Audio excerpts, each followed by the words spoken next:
Welcome to the Linux Quickie. Let's get right to it. You read the title. Let's delete our common history. Not judging why you want to do this, not judging your reasonings. Let's just do it. So, quickest way, history minus CW. Then everything is just gone.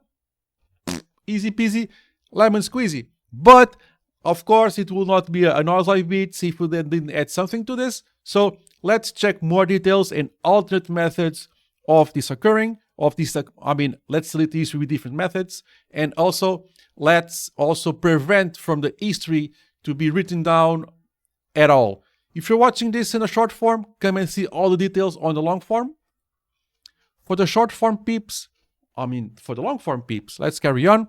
So let's get some commands. So df minus h, lsblk, and mount. Just a few to make things look a little bit, well, if I can type. This is just helping our cause, right? There we go. And there I have a few attempts. So before we go and be radical and delete everything, let's just start by, let's delete this wrongly typed command. So we can do history minus d and the number that shows up here, for example, 6. And now it's just simply gone. And it seems that you never typed a typo. You wish, right? So that's one way to do it. If you want to completely, an alternate method to completely remove your history, you can do echo dev null, and you can direct this to your home folder and to the bash history file. Okay, so basically the bash history text file, it's where all the history information is written down to. So if you could clear the contents or prevent the contents from being written down there, foreshadowing, you can actually deal and tamper with your history. But by using this method, you need to be really quick. You hit enter and log out. Don't linger, because if you linger, this does not work. So enter, and as soon as you can, log out of this user. Okay, so enter, log out. Okay, so let's go back, and in theory, and I was not fast enough. Okay. Go. Okay, let's try again.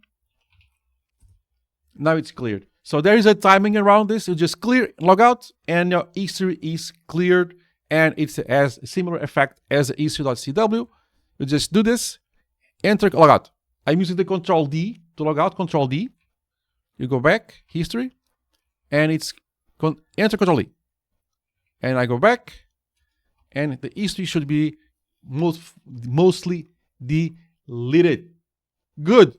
Okay, I'm going to put all of this in the description below, so you can just check out the written form of this. And now let's make sure that our history is disabled. So history will not occur anymore. So the common history will just stop occurring. Okay, so let's choose a couple more. df, du, whatever the case, to see if everything is getting written down, and it is. Now what we're going to do is this. You're going to create a symbolic link of nav null for our bash history. Now if we do ls minus la, basically your bash history is now getting directed to the dev null, which is basically a black hole. Okay, so let's log out, log in, history, and I do an ls history. There it is. You have do the u history. It's there because this is getting buffered in memory. But when the bash history is to be written down to the file, which is at the logout, now the history should be written down permanently to the file. You go back, and there's basically nothing. Okay, so df minus h du. Everything is getting routed. He's in RAM still. So when he wants to buffer this to the file for permanent history, it's just not getting written down. So you never get your common history getting written down. So when you log out, all traces are just completely gone. So you have to decide. The common history has its uses, which is very useful. This is how can you tamper with it, and even how you can permanently disable it.